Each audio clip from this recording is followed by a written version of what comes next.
If you are trying to lose weight but aren't getting the results that you want and feel that you're stuck on that cycle of starting over, feeling frustrated and wondering what you're missing, here is the truth. Success is not random, it's not luck, and it's not always about trying harder. There are actually rules to success. And today we're diving into that with someone who has not only lived it, but has taught the principles of success to thousands of people. I am so excited to introduce you to John Ciet. He is the owner of a real estate brokerage, Everest 21 Real Estate, and a leader in personal development and the author of a brand new book called Success Has Rules. But what I love most about John is not what he's accomplished, it's how he thinks, because what he teaches about mindset, ownership, and personal responsibility is exactly what I see missing for so many people who feel stuck on their weight loss journey. So today we're going to take what John teaches and translate it directly into your life, your habits, your mindset, and your results.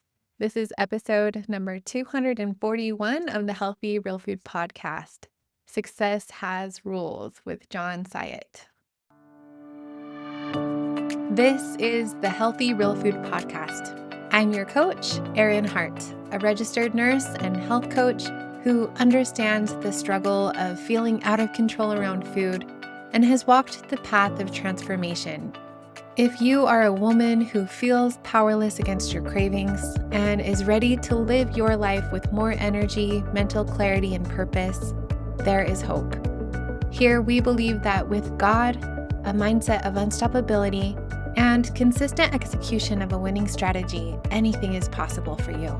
So if you're ready to find freedom from food addiction, take control of your health, and pursue your dreams with renewed energy, support, and accountability, let's go.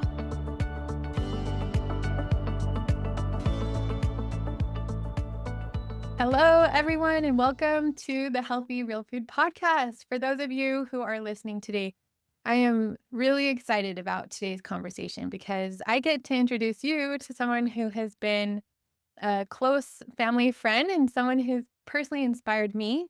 John is one of the owners and founders of Century 21 Everest, a very successful real estate brokerage.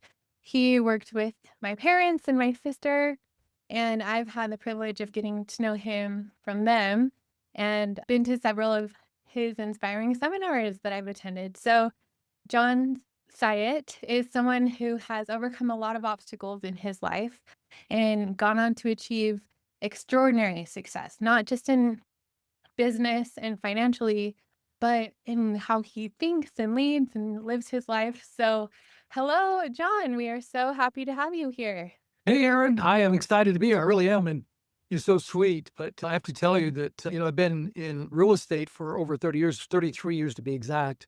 And one of the first professionals, top producers that I met in the business was, of course, your mom. And absolutely love and adore her and your dad. As you mentioned, I have the opportunity to work with your sister. And yeah, you have an absolutely amazing family. And so it's, getting to know you has been very easy because, I love and respect your family, especially your mom and your sister. So this is a delight for me. I love doing this. Yeah, thank you so much, John. And your story is so incredibly inspiring. I feel really lucky because I had the opportunity to read your upcoming book, Success Has Rules, that will be coming out soon.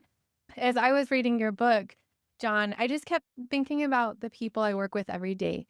My mission, our mission here at NutriHabit and the Healthy Real Food program is to help people to find peace with food and their bodies with a real food lifestyle. Achieving success in health, it's not just about food or working out. It's really to achieve extraordinary success with any goal, especially in the realm of health. We have to master our mindset, develop a winning strategy, and execute the plan. What you teach about mindset, ownership, and success applies directly to that. So I'm so glad to have you here to help us to connect those dots and to show us how these success principles that you teach can completely change someone's health journey. John, I would love to just start by asking you to share a little bit about your story and some of the obstacles that you've overcome that have shaped who you are today. Born and raised in Utah, grew up in a very small town called Orangeville, more cows than people in that town. And, it was a very small Mormon community. I grew up raised Catholic. And what's interesting about that is that I tell people I'm the most Mormon Catholic you'll ever meet because I'm very much ingrained in the Mormon culture in that my dad was from the Benson family. Ezra Taft Benson is a relative. But as often is the case, the wife determines what religion the children are going to be. My mom happened to be Catholic, and so I was raised Catholic, but it was a very unique and fun experience. I would not trade growing up in Orangeville for anything. I had friends who were both Mormon and non-Mormon. It's interesting in talking to the non-Mormon friends over the years, how they didn't enjoy growing up in that small town. They felt out of place or ostracized. And I have to tell you, I didn't. And years after, and looking at that and really asking why, how is it that I would not trade anything in the world for my experience growing up in that small town? Because it truly was paradise for me. Really, what it came down to was my mindset and the way I interpreted the challenges and what I did with my reactions to it, my time, and really what I created for myself in that opportunity. I grew up in a household where both of my parents didn't graduate from high school. The term poor is relative, but I would say we were relatively poor, but I never lacked for anything. I may have had holes in my shoes or holes in the jeans, and my mom would mend those when she could, and I would once a year get my new pair of shoes. But one thing that my parents were really great about was creating a home. Even though we never lived in a house, everything that I was raised in was a trailer. The first one, a travel trailer, and the last one, a double wide and kind of everything in between.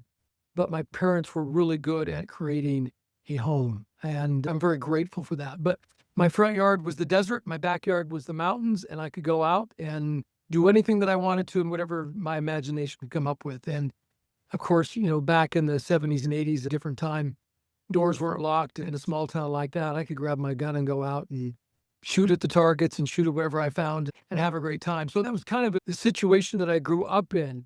It is actually something that I cover one of the chapters in my book about how he grew up and how he eventually, because of his childhood and the difficulty of it and the challenges within his home and the parents who raised him, he ended up ultimately being truant for some time, being on the street, and then eventually serving 3 years in the Utah State Penitentiary.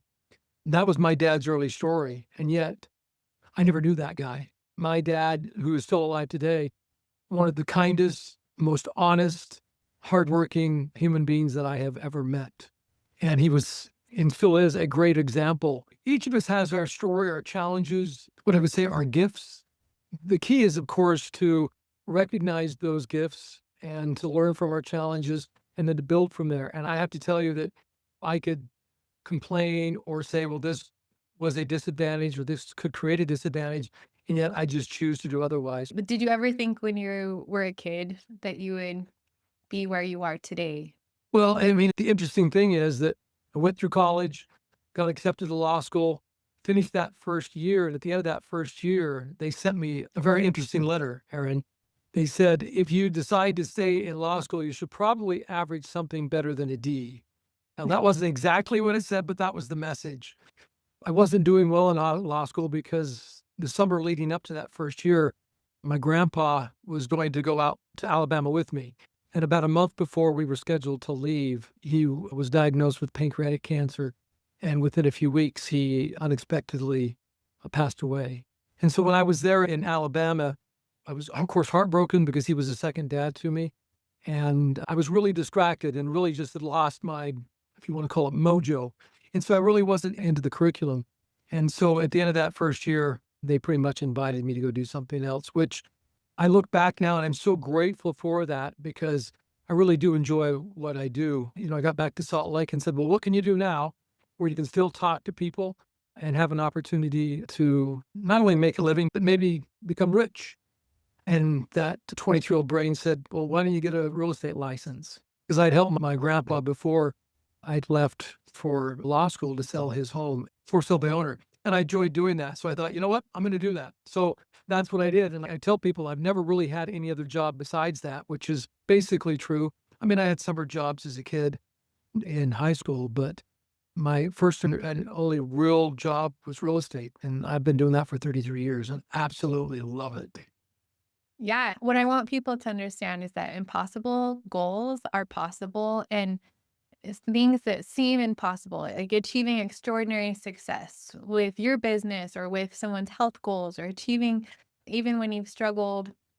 The past doesn't equal the future, and you can create the future that you want for yourself.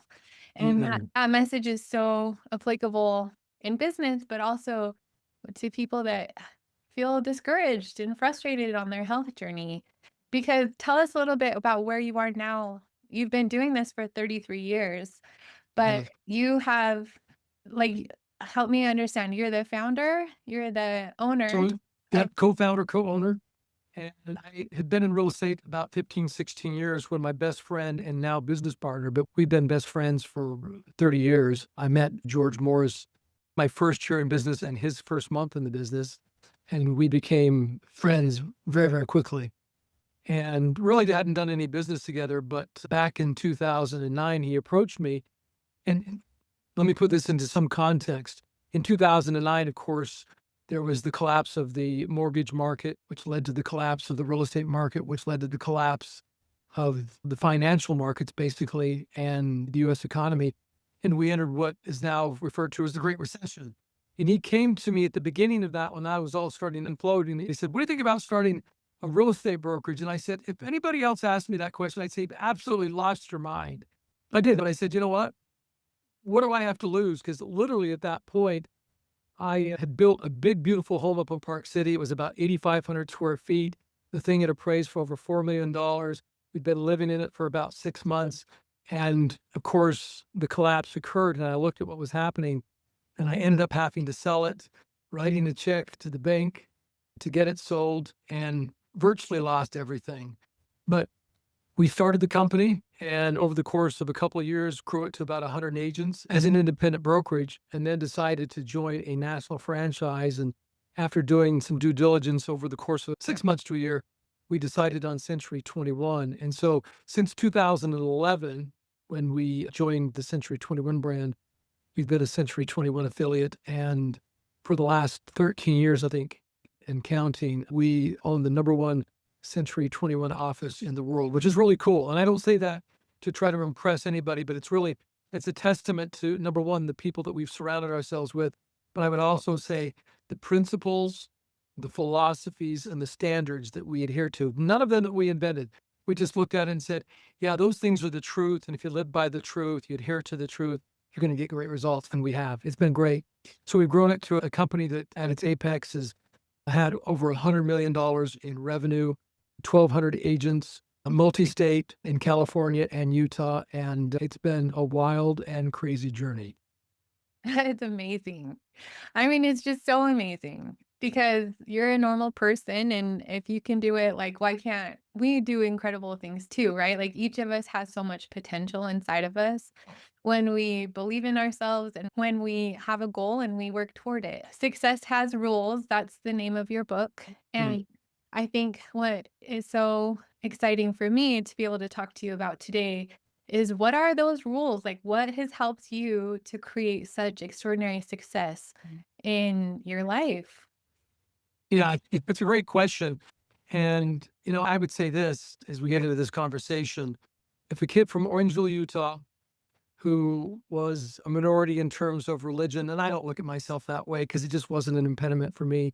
But people do that. They will use those things as crutches and excuses, whatever it might be. Growing up in a pink trailer, as I did, relatively poor, and two parents who didn't graduate from high school, and all the challenges that we dealt with. If I can live the life that I have, anybody can. It doesn't matter to me what your story is. I firmly believe, because many of the people listening to this are going to say, yeah, but my story is much more difficult. And I am absolutely certain that it is. And yet all I know is this: it doesn't matter who you are, where you were born, what side of the tracks you were born on, who your parents were or weren't, if you were adopted or not, whatever your story is, I know that you have the ability to live the life that you want. I firmly believe that. And, I've had the pleasure and the privilege of coaching thousands of people over the course of my career. And I can tell you, I've heard some crazy, crazy stories about the way people lived, the way they grew up, and the challenges they've been faced with, and to see how they have gone through that and risen and live amazing, miraculous lives. So I firmly believe it. And I think that the cornerstone to answer your question in terms of the rules, I believe the number one rule is that mindset is a skill set. Mhm. And anytime I ask people that question, they think about it, and oftentimes they'll come up with the right answer. And for me, it means simply this: if it is a skill set, like any skill set, if you want it to get better, what do you do to get better at any skill set? You You, practice. you practice it, right? Mhm. And I think most people take for granted that, well, my mindset just is what it is. My circumstances are just what they are. And I'm here to tell you, as a matter of absolute control and salvation, emancipation, is that no, that is not true. You have the ability to change it, but you have to recognize that.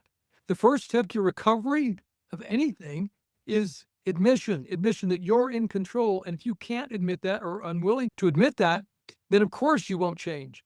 Because what you will do is you will give up control and you'll say it's because of my past or current circumstances or things that I don't have in my control, right? And because I don't have in my control those things, I can't change my circumstances. And what I have found in my own personal experience and in coaching thousands of people, what I know is that the things that have the greatest impact on our journey and what we can accomplish by becoming who we need to become to experience that journey is controlled directly by us and not by anybody else. And it starts with your mindset. It truly does. And people can Yes. say, well, but bad things happen to good people, and I can't control how people treat me, and people have double crossed me, or I've been cheated on, or whatever the story is, right? And all of that's true. It is true. But what Marcus Aurelius said, one of the Stoics, he said something very simple. He said that every single day, every single instance, we have an opportunity to decide we're going to interpret what happens in our life as either positive, negative, or having no meaning at all. And the challenge is most people will assign a negative meaning to things that we would say, well, that's negative. And what we really have to do is to recognize that we have a choice. We can choose to assign negative meaning to it, or we can choose to assign no meaning to it, or we can find what I call the gift, or Mhm. as some people will say, the silver lining. But what is the gift and what's happening to me now?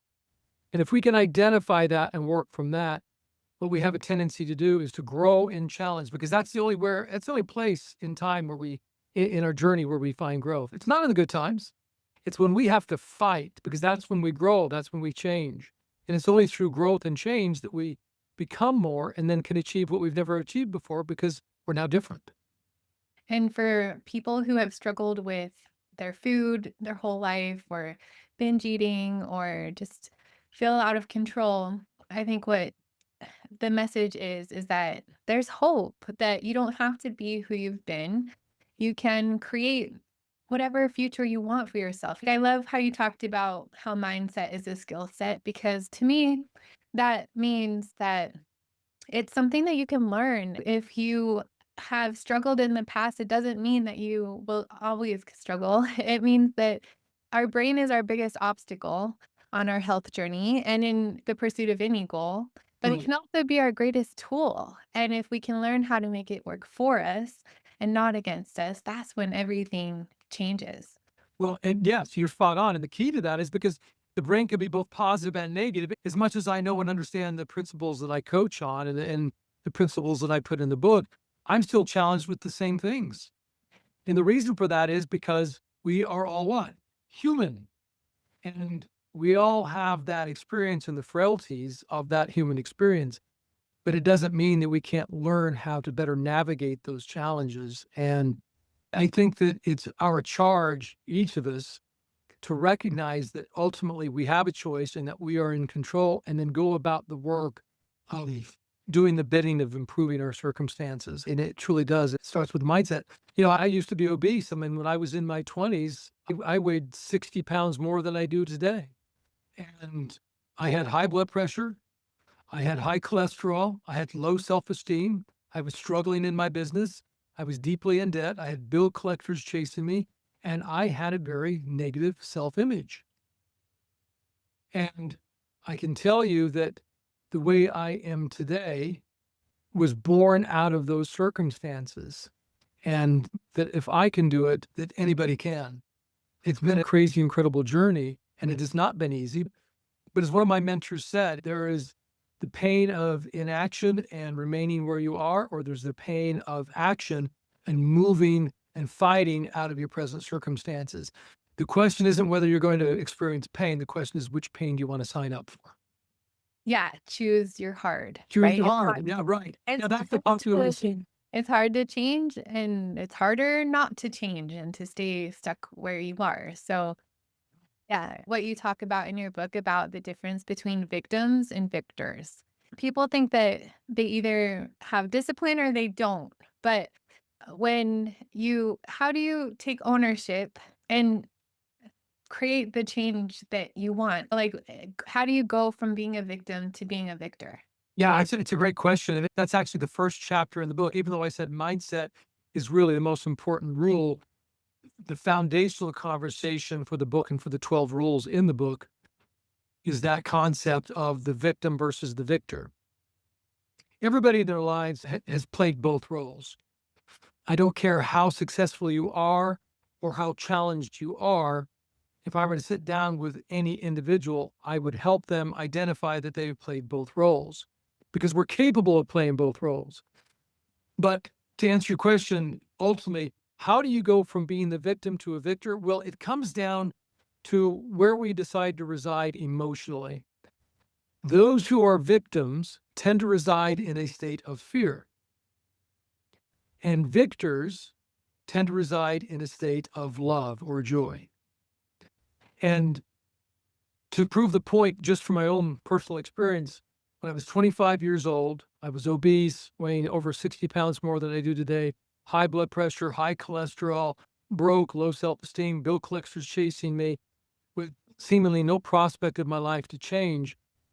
I sat down and I had a conversation with myself. I was very disappointed with myself because I looked at where I was and where I thought I was going to be, and obviously was disappointed with where I was.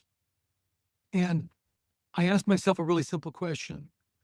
I said, what's the one thing that you could change right now that would lead to a dramatic result or a significant change in your circumstances? And for me, it'll vary with each person because my story is unique for me.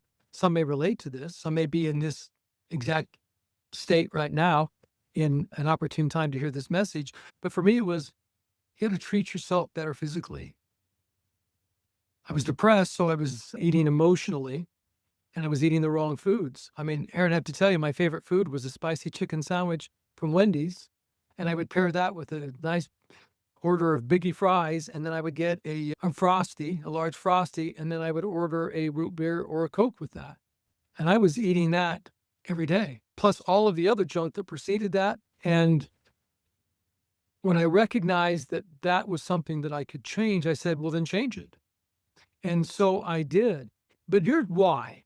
It's one thing to identify, okay, this is what needs to change, but there's got to be a reason why, right? Mhm.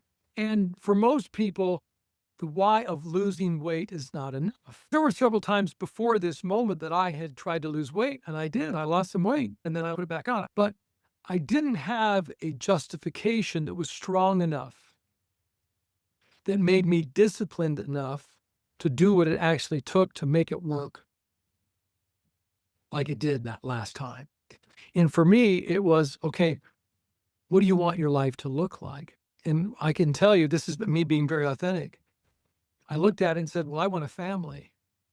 And if I want a family, well, what woman in her right mind would want to be with a guy who doesn't take care of himself physically, who has high blood pressure, high cholesterol, low self esteem? He's broke, being chased by bill collectors, and isn't succeeding at his business or his job. What young woman would sign up for that program who had any sort of sanity? And of course, the answer is none. They shouldn't. I would encourage them not to, right? And I recognized that and said, well, you have to change that because, you know, anybody has a right to want to look for somebody who is disciplined, motivated, And so I recognized that if I was going to get married and have children, that I needed to change the way that I treated myself. And this is what it comes down to. I had to love myself, right? And it was that discovery that I needed to love myself and treat myself with kindness that permitted me to then say, well, I need to change and to begin to treat myself with kindness so that I could live the life that I knew that I deserved, because I knew I deserved to get married and have 3 beautiful children, which I have, right? And to live a life of abundance, not just financially. I'm talking about abundance health-wise, relationship-wise, and then, of course, financially, because that usually follows when you can get the other 2 areas figured out, the other 2 pillars. And so it's really about identifying a why or a purpose that's strong enough that then would cause you to pay the price that we required to get the results that you want. Whatever the goal is, it could be a relationship goal, it could be a health goal, mental, physical, emotional, spiritual goal. It could be a financial goal, but you have to find what I call the rocket fuel, the impetus, the justification, the purpose that will cause you to pay the price that a lot of people won't, or that you tried before and you weren't willing to pay it, that you're going to be willing to pay now. You have to identify that justification. And until you do, it's probably not going to work, because what you'll rely on is willpower. Willpower works for a while, but then just like your muscle, it eventually fatigues and it says, I can't do it anymore. And then it needs to take a break. And that's what people do. They'll rely on willpower. It's very interesting. Everybody has a New Year's goal, and February 18th is usually the day that the vast majority of people give up on their New Year's goal. And the reason for that is that they rely on willpower as opposed to finding some deep-seated, personal, emotional, joy-filled purpose for achieving that goal. And the moment Oh, that we can do that, we accomplish incredible things, which I did. What's crazy is in 6 months, I lost 50 pounds. In another 6 months, I lost another 12, lost 62 pounds, and I have never looked back. It's not been easy. It's been a challenge. It's been a struggle. And my weight has fluctuated. My life is so much better because I made a change based upon something that really did matter to me. And I found out why it mattered to me. And it increased my disciplines like crazy. I think that having a deep why, if your why is deep and strong enough, then you can blow past any obstacle. I think that that really is what people are lacking if they're really struggling to be consistent or to follow through. It all comes down to having vision, to knowing where you are now, where it is that you want to be. And then to bridge that gap, we have to answer 3 questions. Why is this important to me? Yes. Most important question is why, like that deep why. And it has to be deeper in terms of your health goals. It has to be deeper than looking better or feeling better. Like, it Right. Because that's superficial. It has really to is. go to the core. Right. Like, and if you can tie your goal with your purpose in your life and you can go deeper on not how it just influences how it will improve your life, but how it will impact the people around you, then Well, you said something that's important. I'm sorry to interrupt you, but I think it's important to pause for a second so that your listeners really grasp this. You said there are 3 questions that need to be asked, and it reminds me of one of my basic tenets of success. I believe that the single most important conversation that any of us can have, maybe set aside the conversations that we have with our creator, would be the conversations that we have with ourselves. And great questions are created by great, or rather, great conversations are created by great questions. And so if you want to have a great conversation, you got to ask great questions. And you just gave 3 great questions there that I hope that people pay attention to, because when we ask great questions, what tends to come from great questions? great Great answer. answers, right? Mhm, And that's what we're all looking for. So if you want to improve your mindset, then have a conversation with yourself. And the mhm. best way to have a great conversation is to ask great questions. So formulate great questions that you should be asking of yourselves. And if you don't know which questions to ask, then get a great coach like Aaron. Find mentors. Ask AI, what questions should I be asking myself if these are the things that I'm trying to accomplish or I'm trying to become more in my life? But design great questions so that then you do what a thinking person will do, which is to come up with the great answers. And when we have great answers, then it leads us to great plans. And we have great plans, right? Then we can take actions that lead to great results. And for the man or the woman who is listening to this, who feels stuck in their weight loss journey or in the goal that they're pursuing, maybe they feel like they've tried everything, nothing works.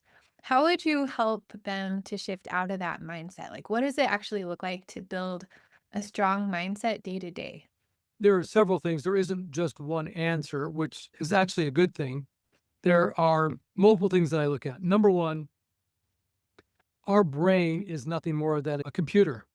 It's a processor. And what you put into it will dictate what comes out of it. So the good news is there's emancipation in that statement because what you put into it, you get out of it. So it's like if we have a garden, you and I are gardeners. If we plant the seeds for the vegetables that we want to grow, we have to make certain we tend to that garden and make certain that the vegetables flourish and that the weeds don't. Well, our brain is a garden, and the things that we want to accomplish in our lives, our goals, our aspirations, the goodness in our life, right? Those are the vegetables. Those are the, hopefully in the fall, the harvest, the things that we're going to partake of because of our hard work. But if we don't pay attention to the weeds that are inevitably going to grow, they will take over the garden. It's inevitable. They will. Well, how do you prevent the weeds, the negative thoughts, from taking over the garden? Well, the things that we read, it's really important that we recognize that what we read programs our brain. And I know we all know that, but do we acknowledge that on a conscious level? And do we live by that rule that what we read programs our brain? So I would just challenge everybody who's listening to this. I would ask you this: what did you read today? And what you read, was it positive? Did it teach you something? Did you grow from it? Or was it negative? Was it about war and tumult and lack and despair? All of those things that social media and the news push because they know that it sells. And I watched the Disney Channel and I watched how the kids on the Disney Channel program were treating each other and talking to the adults. And I looked at that and I said, no, this is not good. And so from that moment forward, I said, I've got to be really careful for these young, brains, right? These blank canvases as to what we put in front of them, because what we put in front of them is going to program their thoughts.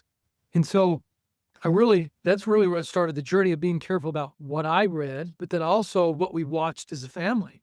So what you read, what you watch programs your brain, what you listen to. I'm very mindful about what I listen to. First thing in the morning, I get up, I listen to a positive, optimistic message, or I have in my playlist on my Apple Music account, I have my album called Rise Up. And my Rise Up playlist is positive, whether it's spiritual music or just a positive message that causes me to feel good, to think good, and to move from a powerful position in the morning as opposed to what would otherwise be a negative one. And so when I read, what I watch, what I listen to, and then the fourth thing is the people I associate with, being very mindful of that. I think it's really important that we try to put people in our lives who can help us to become the person that we want to become, that we really truly need to become in order to live the life that we want. It is absolutely critical that we surround ourselves with people who confront us, maybe at times make us feel uncomfortable because they present to us that, like, you're responsible. Your circumstances, you may not like them, and your tendency may be to blame others, but I'm here to tell you, and Aaron's here to tell you, it's like, no, it's really ultimately, it's you, because nobody else can change it for you but you. And man, if you can spend time with people like that who will confront you, but then ultimately tell you that they believe in you, and then go further and say, I believe in you so much that let me show you how you can do this because I know that you can, right? And then, of course, listen to what they say. Coachability is really important. But, it's one thing to have great ideas and to surround yourself with great minds and people who've gone before you and achieved what you want. But if you don't take from their example and use what they present to you, then the question is, why do you even associate with them? What's the purpose? I think it was Jim Rohn who has the quote, stand guard at the door of your mind. Yes. We have to think about what we're thinking and be careful about the messages that we're allowing in, especially when we're achieving a big, seemingly impossible goal. We need people that believe in us. We need to surround ourselves with people where the desired behavior is the normal behavior, like James Clear teaches. You said something that's really important there, right? Because that's what extraordinary people do. They master the ordinary. If you'll master the ordinary, do it consistently, be disciplined at it, then you become great. So it's so important. Like, what would you say to someone, John, who has just broken so many promises to themselves and they don't trust themselves Mhm. anymore? Yeah. Number one, I would start with self love and I would say, forgive yourself. Show yourself a forgiveness and be authentic. Say, look, yeah, I have screwed up. And you can even say, I'm screwing up now, but this is where it ends. It's really important in any relationship, but the only way for that relationship to move forward ultimately is for us to find in our hearts the ability to forgive them. Because if we don't, then we hold on to that and that weighs us down and it sabotages the relationship. And again, setting aside the relationship we have with our creator, the most important relationship is the relationship with ourselves. This is one of the things that I say. It's really important. I cover this in the book. You can't give to others what you don't possess. So if you want others to be forgiving of you, if you want people to be kind and authentic with you, well, then you have to be those things. And it has to start with you doing that for yourself. If you want people to be kind and forgiving and authentic with you, which we all want, right? Never met a human being who doesn't want that in their relationships. Well, if you want that, you can't get that from other people. If you can't give that to yourself, then how do you expect you're going to give that to others? You can pretend to give it to others. You can fool yourself into thinking that you will, but ultimately I can tell you that you won't, because ultimately what will happen is there will be a self-sabotage, because if you can't forgive yourself, you're never going to forgive others. You just won't. And I see it over and over again with people and in myself, right? And so it's one of those things that you have to work on. It's something I see a lot, people trying to lose weight from that place of self-criticism. Right. But, so how does self-love actually play into the role of creating real success? Well, self-love, one is forgiveness, but it's also, I love you and I'm going to confront you. John, what you're doing doesn't work. The lack of exercise has caused you to be obese. You have high blood pressure, you have high cholesterol, you have low self-esteem, and then you bring that person into the world, people that you want to build a relationship with, or people you want to represent and help in the dream of owning a home. That's the version that you're presenting to people. That's not fair. That's not right. How dare you? Like, confront. That that's what great leaders do. I mean, Yeah. Christ confronted, Mhm. because we all have to change our ways in some form or another, to some degree or another. None of us are exempt from that, because we could all be doing better, right? And so it's really a matter of confronting ourselves and saying, okay, I love myself and I forgive myself. And at the same time, but what are you doing? It's time, let's go, right? But And there's and a the key is to find a justification, a reason that is greater than the fear that we experience. Because here's the thing, the victim is afraid. The victim will choose to stay in place because they're afraid to make mistakes. They're afraid to expose that they don't have it all figured out, right? Oh, I'm going to be criticized, or I'm going to be seen as a failure, or that I'm less than, I won't be accepted. You fill in the blank, whatever it is. But they're allowing themselves to live in a state of fear and be dictated by fear. And here's the thing, imagine a bear, right? If you and I were in the forest going for a hike and a bear started to chase us, I'm going to save you, and I don't want the bear to eat you either. We're going to save both of us. But if we were running from the bear, right, we wouldn't care where we ran to as long as we got away from the bear safely, correct? Mhm. Okay. Well, the bear is fear. And so that's the way most people live their lives. They don't care where they end up as long as they get away from their fears. Mhm. Well, the problem is when you run, ultimately what you're running from is your dream Mhm. and the version of the self that you want to become, that you've either convinced yourself that you can't be or that you never will be. The only reason that any of us would never achieve our full potential, whatever that means, right? But it's certainly achieving more than we have, is because we choose to live in a state of fear and we'll just simply stay in that state of fear because we don't want to look dumb, don't want to try new things, don't want to expose ourselves as to not having it all figured out. Our ego says, well, I can't know that you don't have it all figured out. So don't do that. Don't try anything. Don't admit that you don't know. And so don't ask the question. I don't understand. Could you explain that to me? Well, people will self sabotage because they live in a perpetual state of fear. Whereas the person who lives in a state of love says, well, I love myself. I forgive myself. And I'm willing to make mistakes because making mistakes is part of the journey of success. It's about becoming more. And so if I make mistakes, that's okay. I forgive myself. It's fine. Yeah. I love what you said because so many people that I work with, they just have that fear of failure. But I try to help them to understand, like, no, like failure is good. Failure is part of the success path.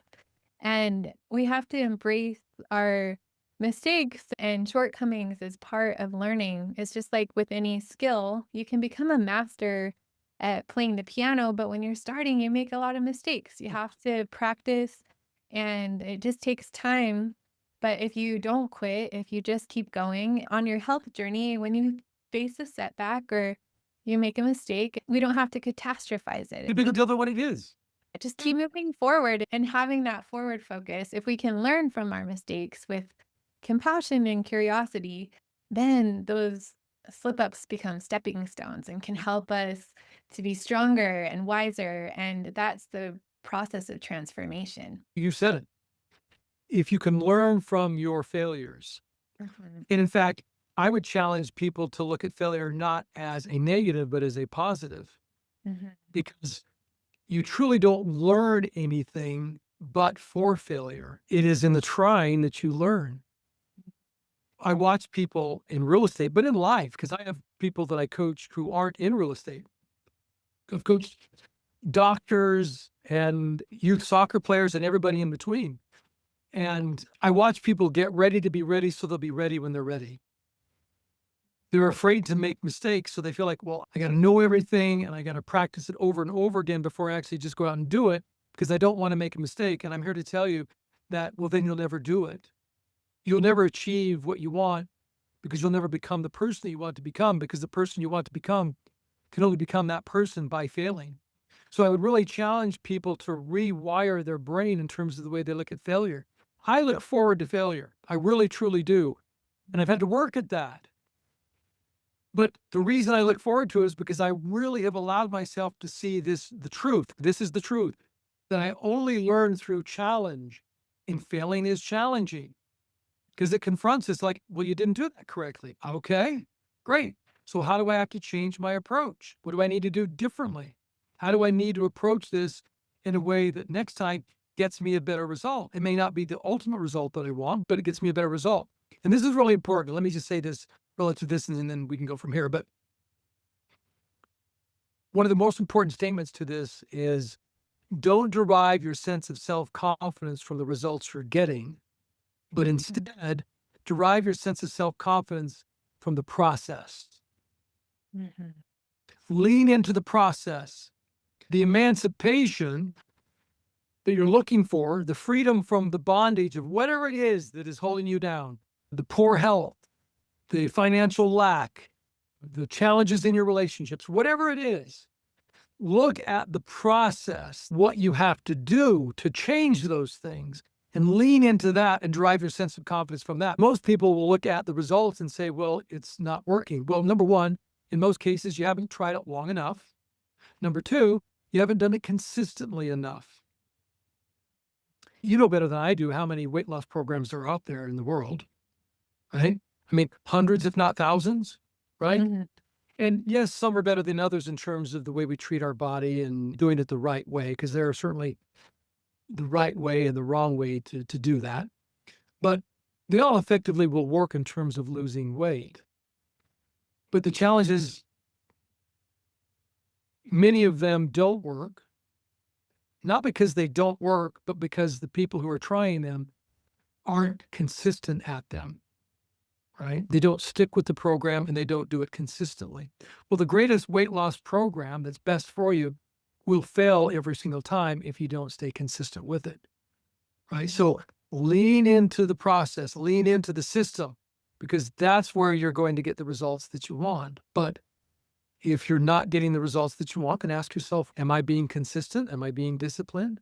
And if the answers to those questions are no, well, then there's your answer.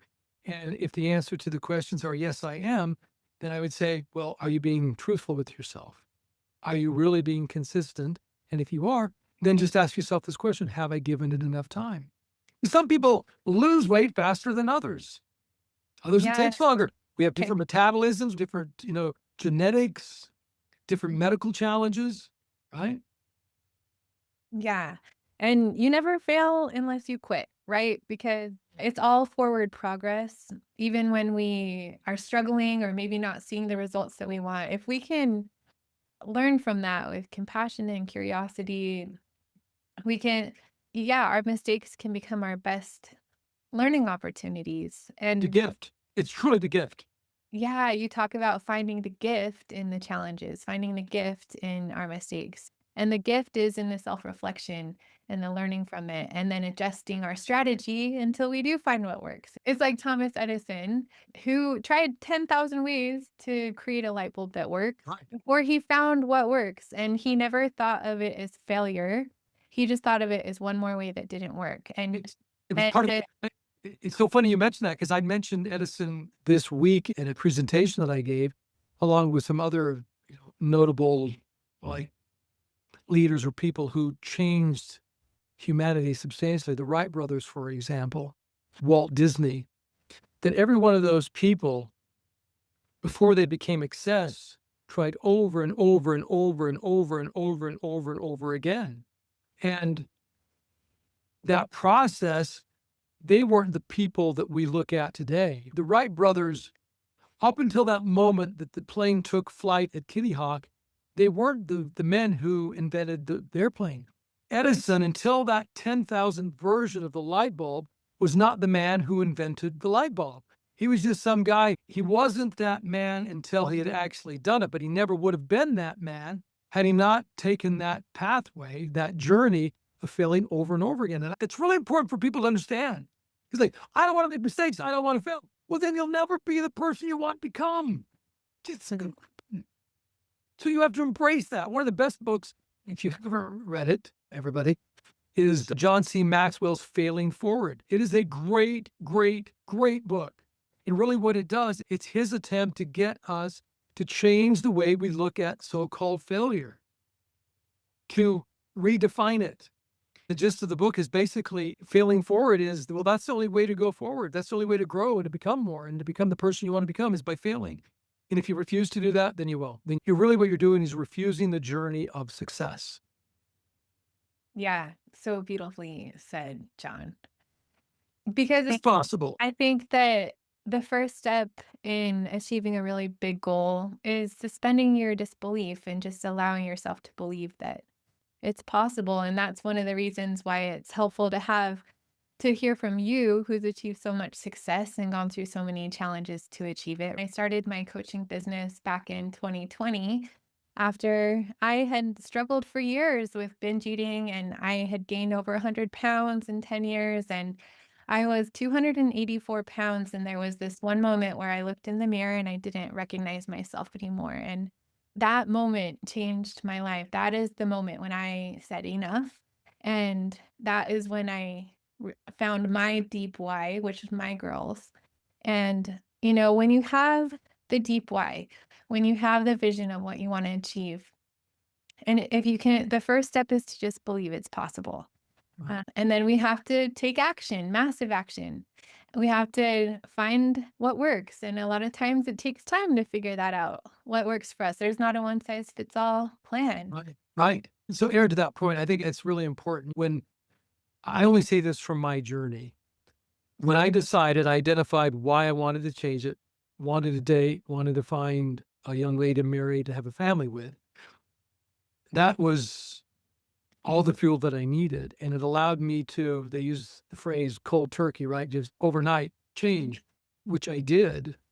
But as quickly as I changed my behavior, I'm not naive enough to think that, well, everybody can do that. So one of the things that I've always said to my coaching clients is this: have the end in mind, know what you want, but there are several steps between where you are and where you want to be. And if we need to piecemeal this, right, then let's piecemeal it. Let's take however many steps you need to today, or that you feel that you can take, to then set yourself up for success tomorrow, right? But if you have the capacity to take 3 steps forward today, then take 3 steps forward. One of the things that I do is I coach real estate agents, and they should all be prospecting, talking to their clients. And some of them will make 30 calls a day, and some of them have struggled to make any calls a day. And those who've been away from prospecting, calling people, I'll say, you're probably wondering, is he going to tell me to make 30 calls? And the answer is no. I'm going to ask you, how many calls do you think you could make tomorrow on your first step, your journey to being the agent that you want to be? And I always tell them, don't give me the answer that you think that I want to hear. I want to hear from you how many calls you legitimately believe and are committed that you can make tomorrow. And sometimes I get the answer 1, sometimes it's 3, 5, 10, 15, whatever it is. Whatever the answer is the right answer, because it is simply the first step in a journey that is going to consist of multiple steps, multiple days for a lifetime. Small Yeah. steps over time and just focusing on the process. It's like a big hike. You see the end, you see where you want to go, but you have to look down at your feet and just take the next step and One. one step at a time. And before you know it, you'll look back and see how far you've come. The key is not to get overwhelmed with it. It's like, yeah, I have the end in mind, but I don't look at steps, B through Z. I just look at step A. It's just like, what do I just have to do today? Could I go to the gym just today? Yeah, I Right. could. Go for a walk today? Yeah, I could do that. Could I decide to eat a salad today for lunch as opposed to the crispy, chicken sandwich? Yeah, I could do that. Okay, well, let's do that today. And then we'll worry about tomorrow. But if I can make certain that I stick with the program today, then that sets me up for a greater likelihood that I can do the same thing tomorrow. And then as we aggregate those days, then it comes from being a challenge to then a way of life. And then I think that everybody can relate to this to some extent. That then it becomes that this way of life that we're excited about, and it builds momentum. And then because we build momentum in that area of life, for example, the health, right? Then it starts to impact us in our relationships and in our business and our job, because we bring to those challenges, to those experiences, to those areas of our lives, a person who has a greater self image because we've made progress, because we've kept commitments, right? John, this has been so powerful. Hopefully, we'll be able to have you on again when your book is coming out again. Absolutely. Yeah, That book is finally published. Let's send, I'll get a copy to you, and then we can do it again. Give your audience a chance to access it, because it truly is. I haven't made up these rules. I believe that the truth is the truth is the truth is the truth. And it's always existed, it always will. And I've just kind of synthesized it, put it into 12 rules, and I'm sharing it from my perspective and my journey. And I think that it will make a fantastic difference for anybody who reads it. Oh, absolutely. Because success has rules, and you want to learn from people who have been successful at what you're trying to do. And what I love about this conversation is that it just really shows that success, whether it's in business or life or your health, it's not just about relying on willpower. It's about thinking differently, taking ownership, and just consistency and showing up for Yeah. yourself. And small steps over. One day at a time. And I think That's that the tortoise in the hare. Be the tortoise. the slow way is the fast way. It is, because ultimately that's where you learn how to do it, and then it becomes a repeatable process, right? Like the get rich quick schemes or the lose fat quick schemes. The challenge with that is that once we're done with that scheme, then we go back to the way we were living life before. So then we go broke, or we get back to the additional pounds. So, for the person who is listening to this, John, just to close here, tell us if someone is really struggling right now, if they've been struggling with their weight for years, they feel like nothing has worked. What would you want them to know, to leave them with? Despite the fact that I don't know you, we've never met, I know you are absolutely capable of achieving what you want. And you may not believe that, and that is okay. I've been there. And so I do understand how that feels. And yet I can tell you that there are people in your life, or you can place in your life, who absolutely know that you are capable of it. And Erin is one of those people. And if you will lean into Erin and allow her to demonstrate her faith in you and then show you a pathway to achieve what you want, to become the person you want to become, I promise you that it is possible and that you're absolutely capable of doing it. It's not a question of if, it's only a question of when. When we lack faith in ourselves, I think it's really important that we lean on the faith that others have in us. And I think you're a great resource for that. So I would tell them to lean on you. Thank you, John. Thank you so much for being here. Thank you to our audience for listening today. If you're not currently in my coaching program and you have questions about your own health journey, feel free to reach out to me on Facebook Messenger or sign up for a free strategy session on Zoom. And John, we are so excited for your book to come out. So please keep us posted on when that is so that we can get those rules of success out to our audience. Thank you so much for being here. Thanks for having me on. We'll see you next time.